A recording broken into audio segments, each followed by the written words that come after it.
Ah, le thème est clair, de ténèbres à la lumière, de la puissance de Satan à la puissance de Dieu.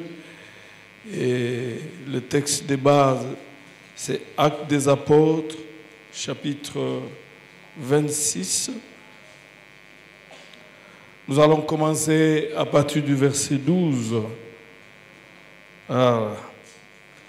C'est ainsi qu'un jour, moi j'ai la version parole vivante, c'est ainsi qu'un jour, ça c'est le verset 12, je me suis rendu à Damas, mandaté par le grand prêtre et muni de leur plein pouvoir. J'étais en chemin, il était environ midi lorsque je vis au roi une lumière venant du ciel, plus éclatante que celle du soleil. Elle m'enveloppa de sa clarté, moi et mes compagnons de voyage. Nous sommes tous tombés à terre. Et j'ai entendu une voix qui me disait en araméen, « Saul, Saul, pourquoi me persécutes-tu? Il est dangereux de te rebiffer contre ta propre conscience. » J'ai demandé, « Qui es-tu, Seigneur? » Et le Seigneur dit, « Je suis Jésus, celui que tu persécutes. Mais lève-toi, tiens-toi debout. Voici pourquoi je te suis apparu. C'est pour t'engager à mon service. Tu témoigneras de ce que tu as vu aujourd'hui. À l'avenir encore, je me manifesterai à toi et tu annonceras ce que tu verras. Je t'ai choisi au milieu de ces peuples et des autres peuples. Je vais te renvoyer vers eux pour que tu leur ouvres les yeux, que tu le ramènes de ténèbres à la lumière et que tu les délivres du pouvoir de Satan pour le soumettre à celui de Dieu. S'ils placent leur confiance en moi, je pardonnerai leurs péchés et je leur donnerai leur part d'héritage avec tous ceux que Dieu a choisis et qui, par la foi à moi, lui appartiennent. Seigneur, ta parole est esprit et vie.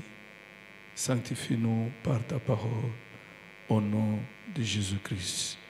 Amen. Gloire à Dieu. Gloire à Dieu. Nous bénissons le Seigneur qui commence avec nous ce mois d'octobre, mais qui commence avec nous aussi ce dernier trimestre de l'année.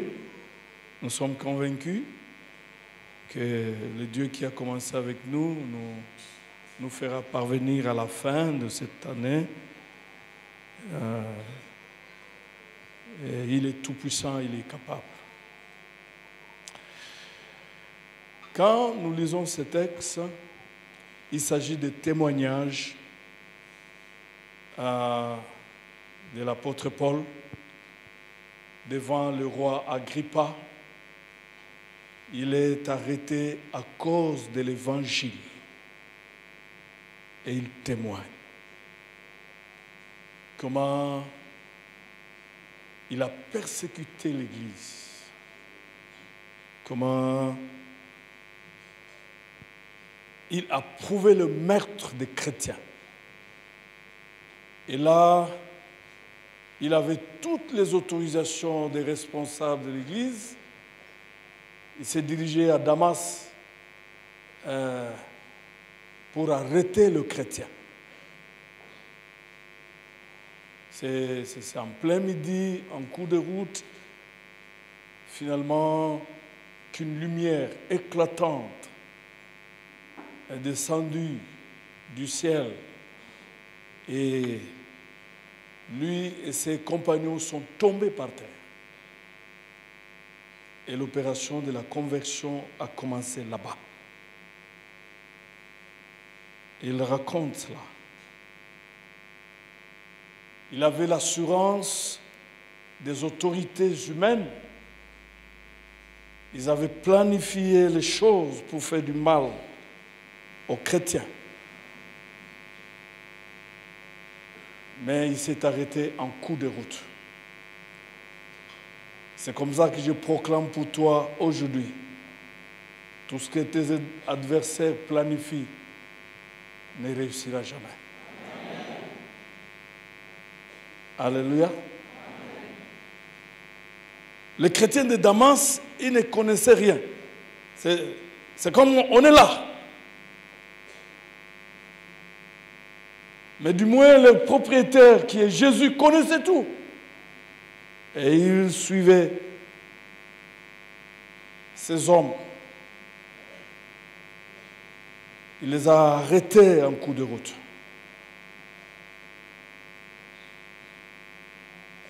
Avant de continuer, je me redis, toutes les fois que tu planifies les choses pour nuire à un chrétien, tu le fais à Jésus-Christ. Il faut éviter. Tu auras des problèmes. On voit même des gens, de ceux qui viennent à l'église, mais qui viennent avec de mauvaises intentions, de détruire l'œuvre. Il faut éviter cela, parce que vous allez rencontrer Jésus dans votre vie. Évitez d'avoir des problèmes avec des vrais enfants de Dieu. Vous aurez des problèmes avec Jésus-Christ. Et bien voilà, il a donné son témoignage. Et c'est important, chers frères. Quel témoignage de sa conversion? Du jour où il a tourné son dos à Satan et il a donné sa vie à Jésus-Christ. C'est important. Et être converti n'a rien à voir avec le fait d'avoir fait longtemps à la paroisse, d'avoir eu des activités, des responsabilités. Tout commence par une conversion. Si tu es converti, tu es réellement enfant de Dieu. Si tu n'es pas converti, tu n'es pas enfant de Dieu. Et donc, dans la vie de chaque vrai enfant de Dieu, il y a la vie avant Jésus et la vie après Jésus. Il y a toujours une démarcation. La vie, tout ce qu'il faisait avant de rencontrer Jésus et tout ce qu'il fait après avoir rencontré Jésus. Il y a toujours une différence. C'est la raison pour laquelle l'apôtre Paul disait que tout ce qui était pour moi comme gain, je considérais cela comme une perte. Je vois ça comme de la boue à cause de la connaissance de Jésus-Christ. Bien-aimés dans le Seigneur, si dans votre vie, réellement, vous ne pouvez pas distinguer, quand vous avez crié en Jésus-Christ, la vie avant et après, vous n'êtes pas converti, vous êtes un païen. Si dans votre vie jusqu'à présent, vous continuez à faire ce que vous faisiez avant, vous ne signifiez rien. Et vous passez le temps à l'église. Et le Seigneur revient bientôt. Paul a parlé de son témoignage. Il a montré combien il y a eu une démarcation entre la vie. En fait, c'est tout ce dont les gens ont besoin. Et nous n'avons pas honte de le dire, que je me suis converti, j'ai abandonné le péché, j'ai abandonné l'adultère, j'ai abandonné le vol, l'impudicité, j'ai abandonné le fétiche, j'ai donné ma vie à Jésus-Christ. Et maintenant, n'allez plus me chercher partout là où, même dans des chambres d'hôtel, vous ne me trouverez plus. Venez me chercher à l'église, à la Peuple Viking. Donc tu n'as pas honte de donner ton témoignage. Et la plupart d'enfants de Dieu, ils n'ont pas ce témoignage-là. Jusqu'aujourd'hui, ils sont dans des gris-gris. Jusqu'aujourd'hui, ils sont chez les guérisseurs, chez les prophètes. Même s'ils ont le Nouveau Testament avec les psaumes. Ils sont toujours féticheurs. Et pendant la semaine, tu es là, tu es à Luzizi là, tu es à Kimwenza, tu es partout là. Et puis le dimanche, tu viens prier, mais tu cherches quoi? Tu es toujours païen. Il faut qu'il y ait une différence dans ta vie. Et tu dois être capable de dire aux gens ce que tu étais. Et tu ne l'es plus. Si tu n'as pas ce courage de le dire, c'est que tu es toujours dans les histoires là. Et tu ne signifies absolument rien. Devant Dieu, tu peux impressionner les hommes. Devant Dieu, tu peux impressionner le pasteur. Mais tu n'impressionneras jamais Dieu tant que tu es dans le fétiche. C'est important d'avoir un témoignage et un bon témoignage. Et la deuxième chose dont je voulais parler ici, il dit comment le Seigneur lui a donné la mission d'aller ouvrir les yeux des aveugles et de le faire passer de ténèbres à la lumière, de la puissance de Satan à la puissance de Dieu. C'est la mission. Et on ne donne pas cette mission à n'importe qui. Quand tu es dans le ténèbre, tu vas aller faire quoi? Tu n'as rien à faire. Et donc, dans le témoignage de Paul, il évoque aussi l'aveuglement spirituel. Et je dois vous avouer que l'aveuglement spirituel, c'est l'envoûtement, pratiquement. Et c'est très dangereux. Très, très dangereux. Et vous voyez, ils sont nombreux comme ça, priant, venant à l'église. Ils ont fait toute une histoire, mais une histoire des hommes. Mais ils sont aveuglés sur le plan spirituel. Il y a une cécité spirituelle. Et quand vous lisez 2 Corinthiens 4, 3 à 4, la Bible dit, si notre évangile est encore voilé, il est voilé pour ceux qui périssent, pour les incrédules, dont le Dieu de ce siècle a aveuglé leurs pensées, afin qu'ils ne voient pas resplendir le glorieux évangile du Christ, qui est l'image de Dieu. Je voulais reprendre le verset 4, mais cette fois-ci avec la parole vivante. Si notre évangile est voilé, c'est voilé pour ceux dont le Dieu de ce monde a aveuglé l'esprit et obscurci l'intelligence à cause de leur incrédulité. Satan veut les empêcher de voir briller dans toute sa splendeur l'évangile de la gloire du Christ, image de Dieu vivant. Ils sont nombreux tout en étant à l'église, ils ont l'intelligence liée, ils sont aveuglés. Et le résultat de l'aveuglement spirituel, de l'aveuglement, de l'envoûtement, c'est l'incrédulité. Posez-vous la question, ça fait combien de temps vous venez à l'église chaque dimanche, on vous dit de laisser cette vie-là, c'est une vie ridicule, honteuse. Vous ne l'avez jamais laissée.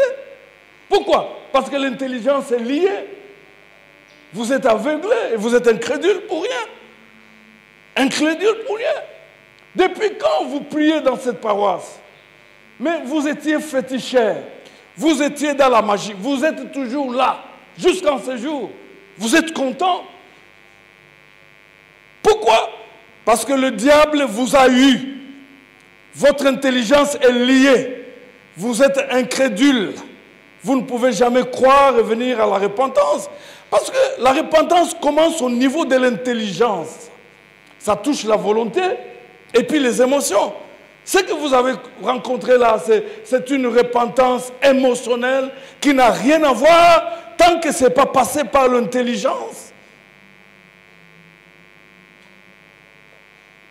Et ils sont nombreux dont l'intelligence est liée. Comme je l'ai dit au premier culte, nous étions nous avons suivi un témoignage formidable.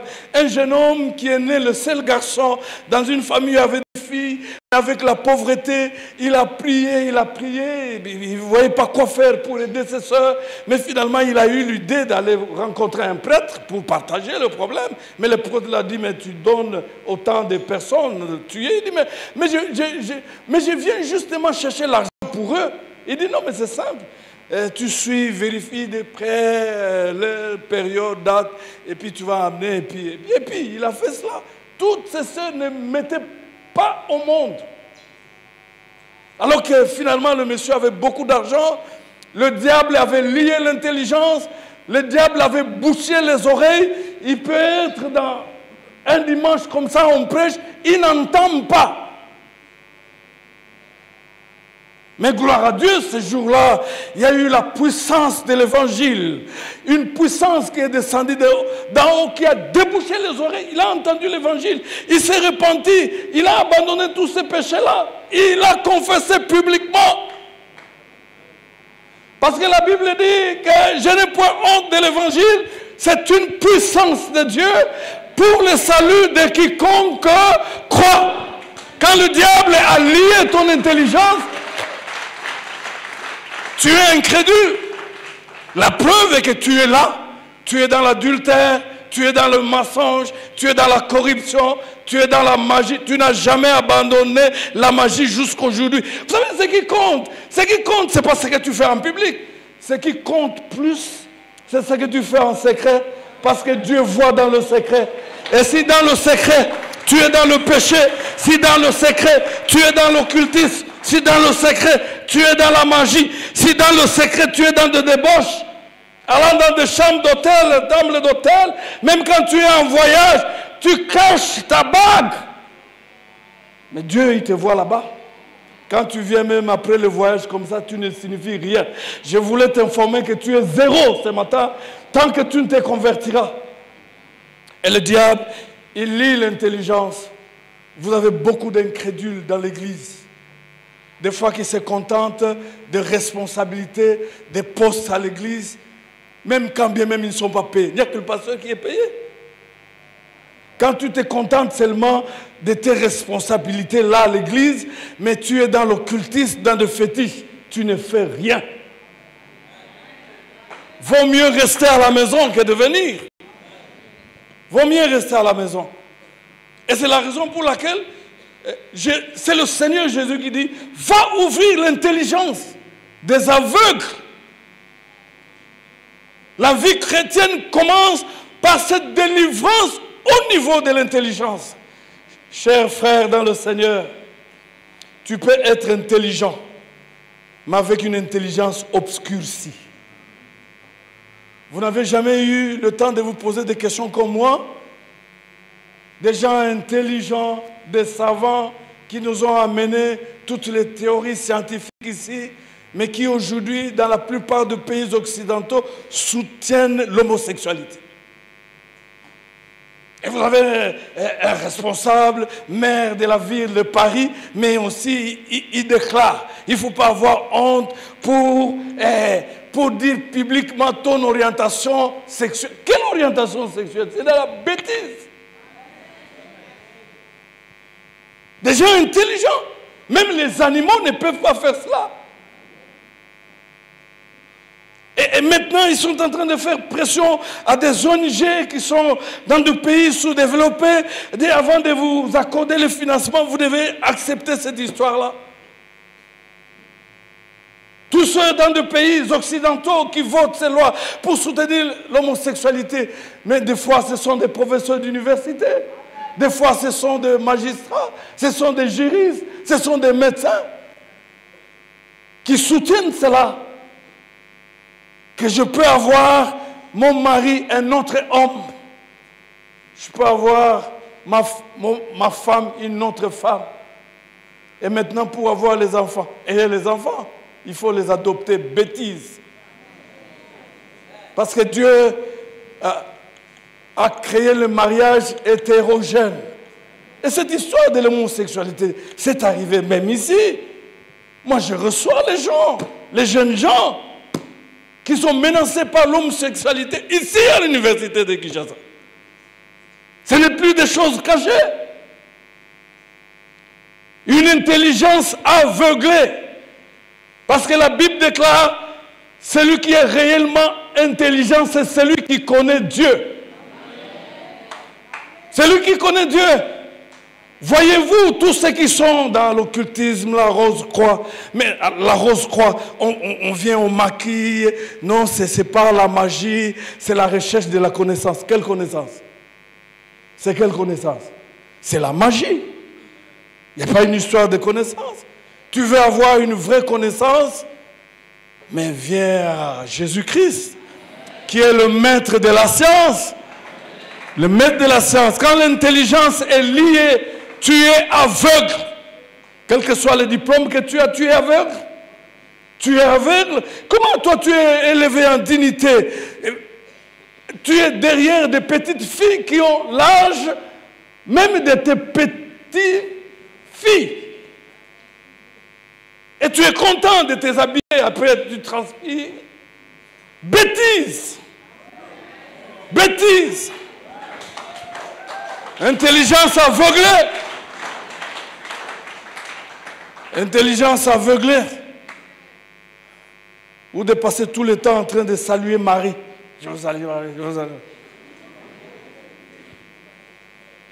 La Bible ne dit nulle part où l'homme a salué Marie. Écoutez-moi bien.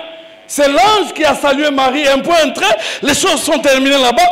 Tu as maintenant, tu n'as plus le chapelet, tu as la barre. Même si moi j'étais à la place de Marie, je serais fatigué. N'allez plus dans des grottes. Bêtises.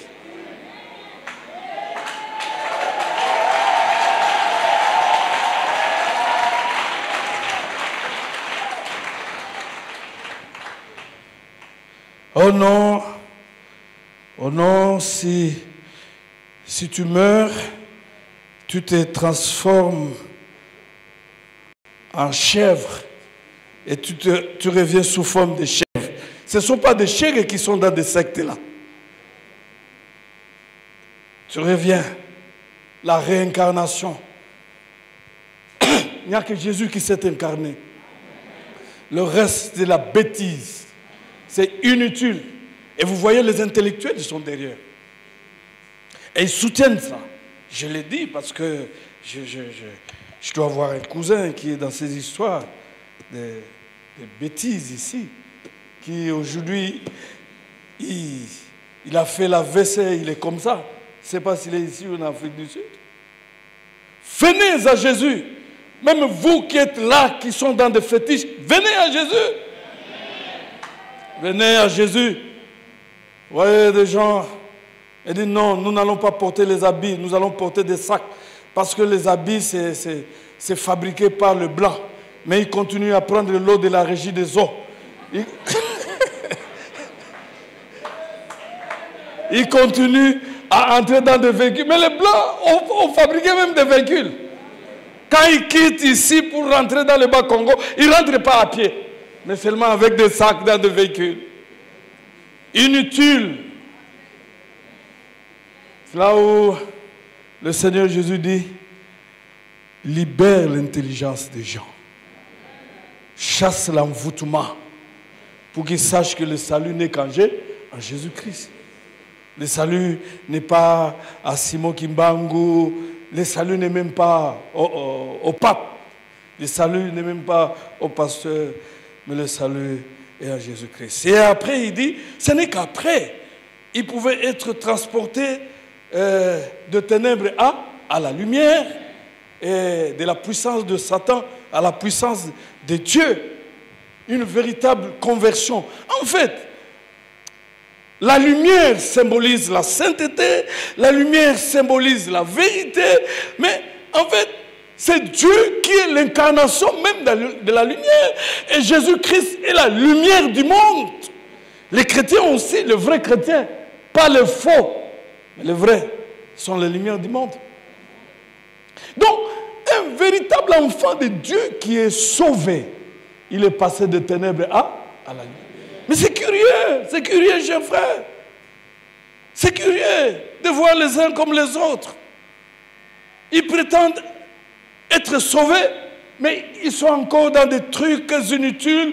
Tu as été à l'université, à l'Unikin. D'ailleurs, tu passais à la 2e session et tu termines, tu trouves de l'emploi. Mais pour garder l'emploi, il faut aller chercher les charlatans. Mais c'est quoi cette histoire? C'est quoi?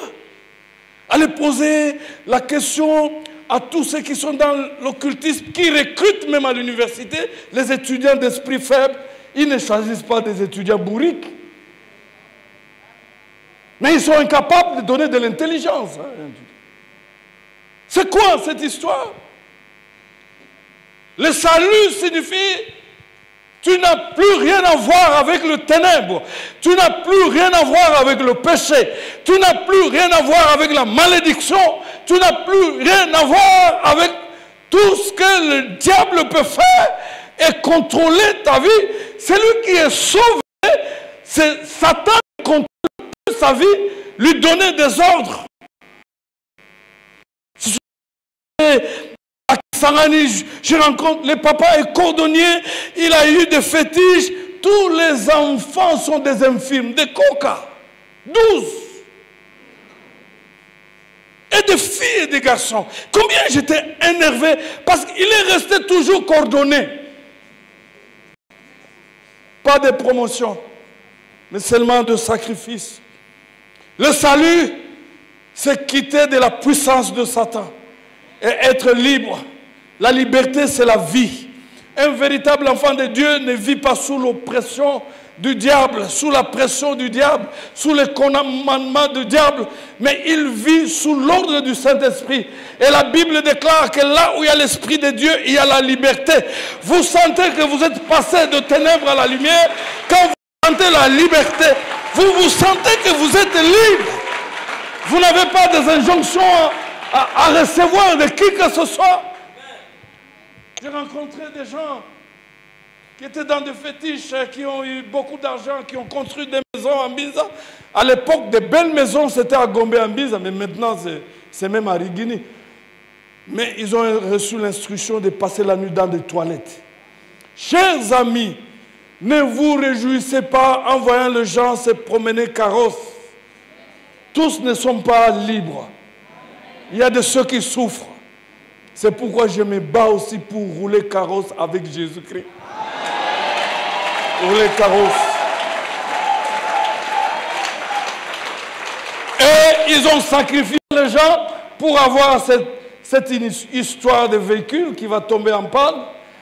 Mais moi, Jésus s'est sacrifié et je roulerai carrosse. Alléluia. Levez-vous, nous voulons prier le Seigneur.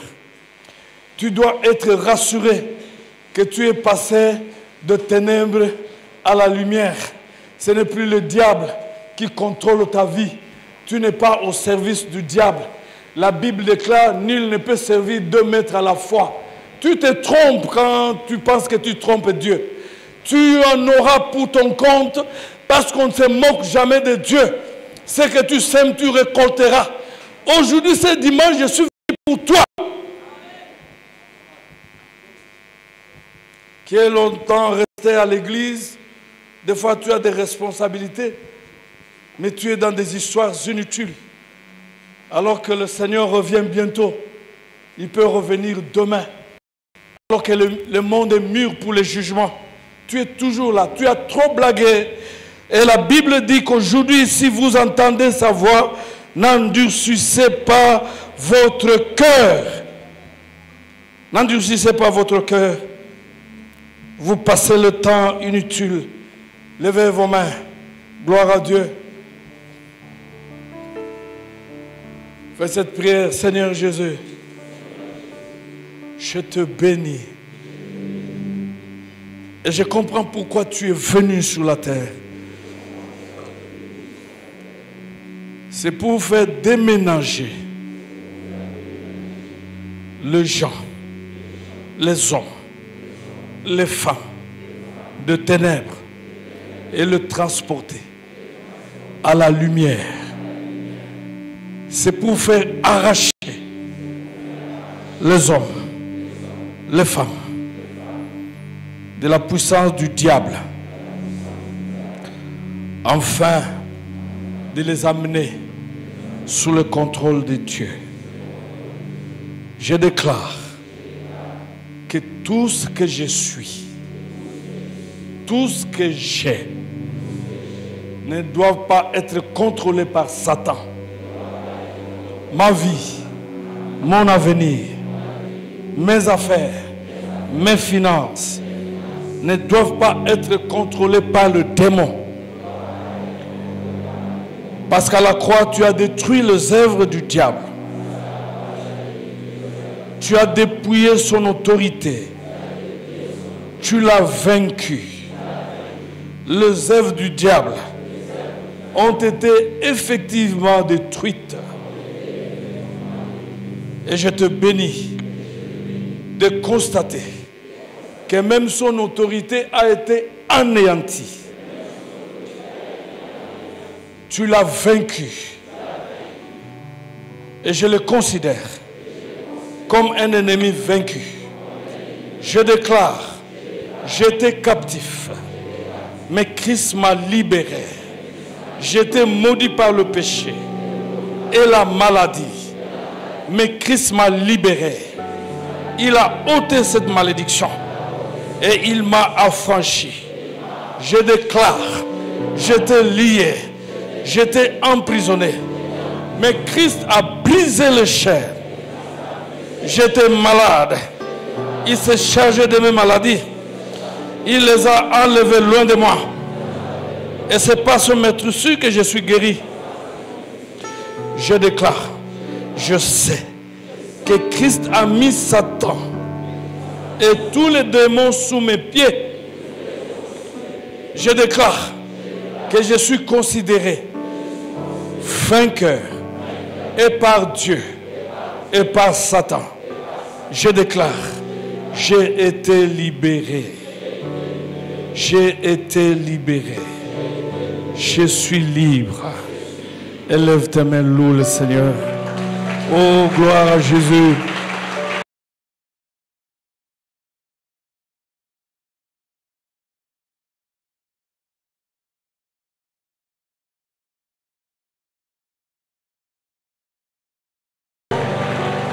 Il y a quelqu'un libéré.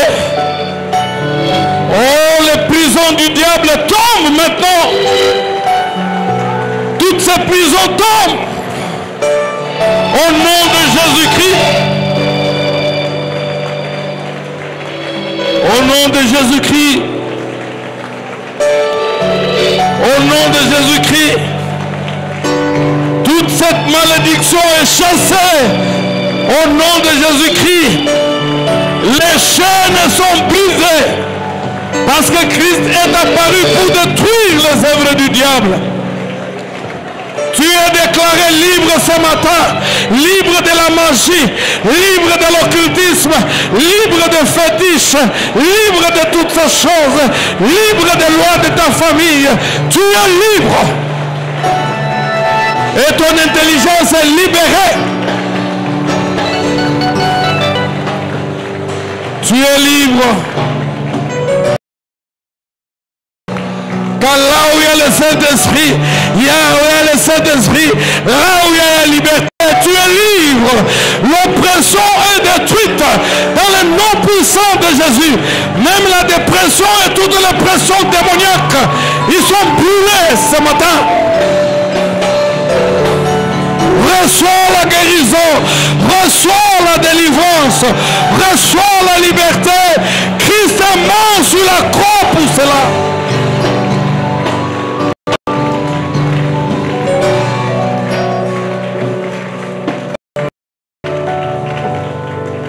Tout ce que tu as reçu comme résultat de l'occultisme, c'est d'avoir des enfants bêtés. Mais Jésus peut le restaurer. Si tu décides ce matin à abandonner tes histoires, à abandonner, détruire, j'ai appelé le feu du Saint-Esprit pour brûler ta chambre noire. Tu ne trouveras plus rien.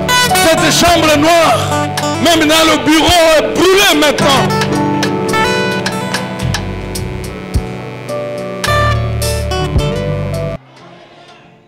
L'Éternel vous accorde sa paix. Soyez en bonne santé.